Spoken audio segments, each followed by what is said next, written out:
Isaiah 2. The vision that Isaiah, son of Amoz, saw concerning Judah and Jerusalem.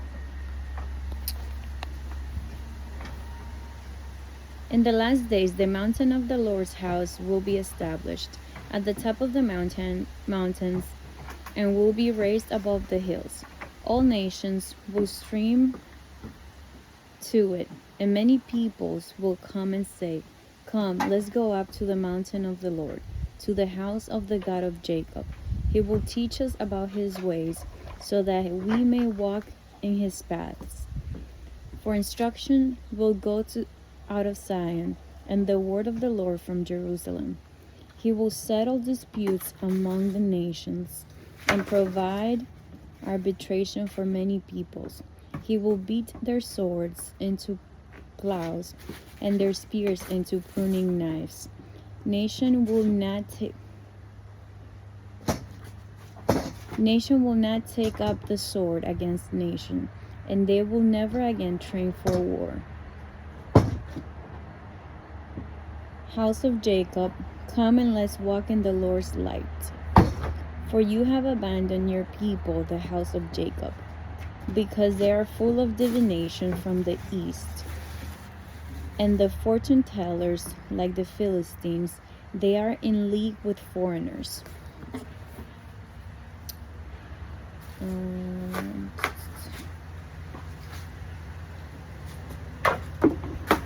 Their land is full of silver and gold, and there is no limit to their treasures. Their land is full of horses, and there is no limit to their chariots.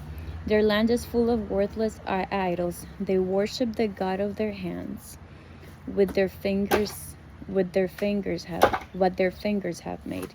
So humanity is brought low, and each person is humble. Do not forgive them. Get into the rocks and hide in the dust from the terror of the Lord and from his majestic splendor. The pride of humankind will be humbled, and human loftiness will be brought low. The Lord alone will be exalted on that day. For a day belonging to the Lord of armies is coming. Against all that is proud and lofty, against all that is lifted up, it will be humbled.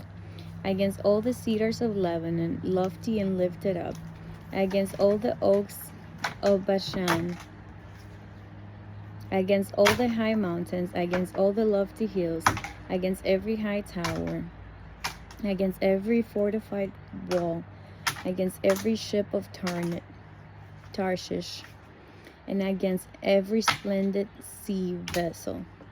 The pride of mankind will be brought low, and human loftiness will be humbled.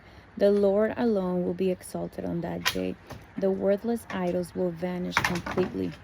People will go into caves in the rocks and holes in the ground, Mama, away from the terror I of the want to climb Lord. up there. You have to move that.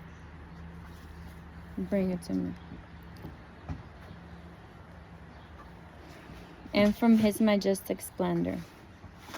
When he rises to terrify the earth, to terrify the earth.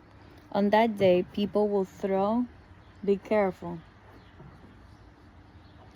their worthless idols of silver and gold, which they made to worship, to the moles and the bats. They will go into the caves of the rocks and the crevices of the cliffs, away from the terror of the Lord and from his majestic splendor. When he rises to terrify the earth, put no more trust in a mere human, who has only the breath in his nostrils. What is he really worth? Put no more trust in a mere human, who has only breath in his nostrils. What is he really worth? That is so powerful, because I think we can see throughout our history as God's beautiful creation that we do end up putting too much trust in other humans, other people, whether that's leaders. And I believe God has been calling me to start reading Isaiah, and just from reading the first 2 chapters, like, it is so timely because it just feels like it is what we are living through right now, and or a similar manifestation of it. So I'm excited to see all the revelations that God has for all of us by reading this book. And the first thing I noticed about Isaiah is the fact that the book of Isaiah is the fact that it has 66 chapters, and the Bible happens also to have 66 books on it. Everything is for a reason when it comes to God. And I've been reading verses out of Isaiah that are so powerful, and so they have basically lifted me up, and now I'm excited to read the whole entire book, mostly because I feel like I'm being called to, and I feel that God has a lot to reveal in that book alone. Yeah, thank you for going on the ride with me.